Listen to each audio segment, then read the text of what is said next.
Most people think the worst part of working 911 is hearing people die. They're wrong. The worst part is hearing someone who has been dead for 23 years call you, and know your name. I worked as a 911 dispatcher for 8 years. During that time, I handled shootings, house fires, kidnappings, suicides, and things that still wake me up at 3 a.m. But only one call made me rip off my headset, walk out of the building, and never come back. This is the recording they refused to release. I had worked the night shift long enough to know that silence never lasted. Around 2 a.m., the city seemed asleep, but that's when the strangest emergencies happened. Car crashes. Domestic disputes. People calling because they thought someone was standing outside their bedroom window. Most were explainable. Some weren't. My name is Daniel. Back then, I believed every emergency had a logical answer. I don't anymore. It happened on October 14th. The shift had been unusually quiet. My partner, Melissa, was eating vending machine chips while I sorted paperwork between calls. Then my headset beeped. Incoming emergency. I answered automatically. 911, what's your emergency? Silence. Not unusual. Sometimes frightened callers froze. Hello? A man's voice whispered. He's inside. I straightened in my chair. Sir, what is your address? Another pause. Then. He doesn't know I'm hiding. His voice trembled violently. I pulled up the trace screen. No location. That almost never happened. Sir, I need your address. I can't tell you. Why not? Because he'll hear. I assumed home invasion. I dispatched nearby patrol units while keeping him talking. Can you describe the suspect? The caller inhaled sharply. He isn't human. Melissa glanced at me. She had heard that answer before. Drug use. Mental illness. Hallucinations. Still. Protocol required us to treat every call as real. Can you describe him? He looks like my father. Your father? My father died 23 years ago. The room suddenly felt colder. Not freezing. Just heavy. The caller continued. He keeps smiling. Sir. He hasn't blinked once. My fingers paused above the keyboard.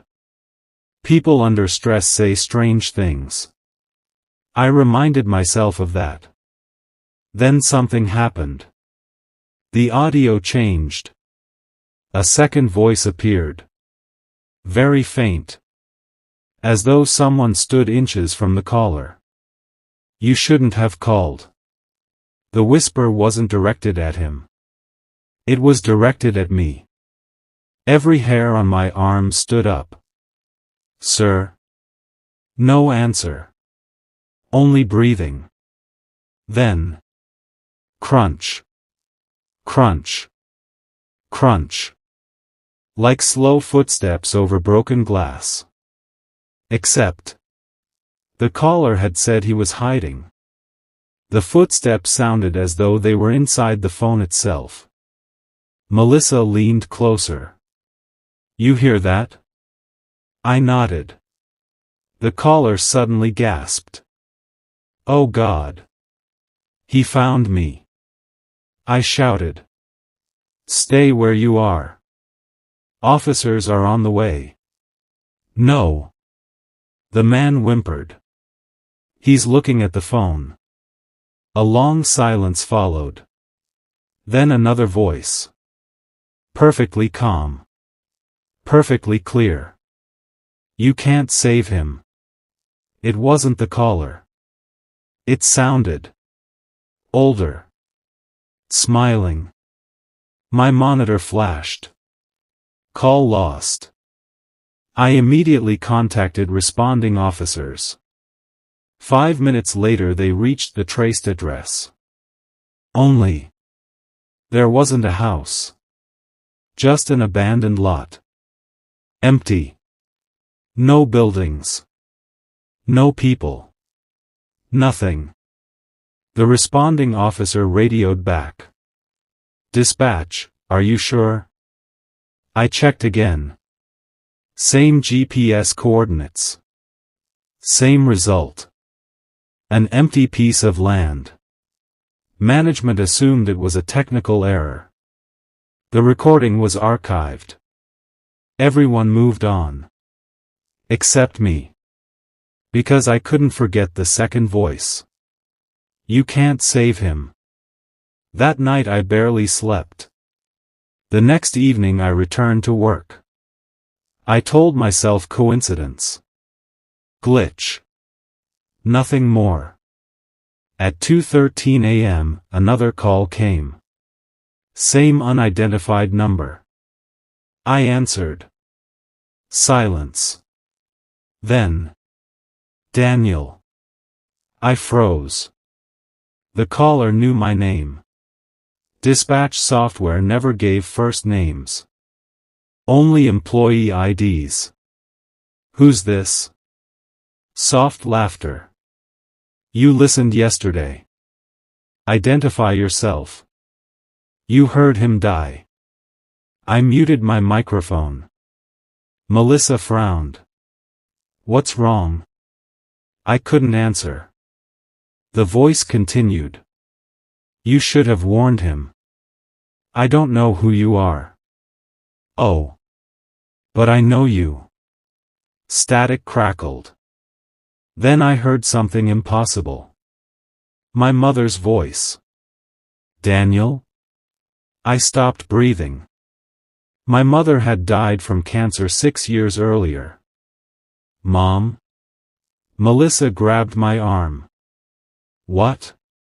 The recording meter showed active audio. I wasn't imagining it. "Daniel." Her voice sounded terrified. "Don't let him in." Then screaming. The line exploded with static. Call ended. I immediately requested audio playback. The technician replayed the recording. Everyone listened.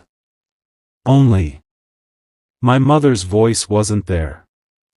The recording contained nothing except static. Everyone looked at me strangely. "You okay?" I lied. "Yeah." But I knew what I'd heard. The next week became unbearable. Every night. Same time. Same number. Different voices. A little girl crying. An old man begging. Someone laughing. Every one of them ended the same way. With that smiling voice. "You'll meet me soon." I stopped sleeping. Dark circles formed beneath my eyes. Coffee no longer helped. I began seeing reflections move before I did. One evening I entered the dispatch restroom. The mirror fogged slightly. Written across it were 4 words. "Answer the next call." I stumbled backward. When I blinked, the mirror was clean. No writing. No fog. I told no one. Who would believe me? Then came the final call. October 28th. 2:13 a.m. Exactly 2 weeks later. The phone rang. Every workstation suddenly lost power. Every monitor went black. Except mine. The incoming number displayed only one word. Home.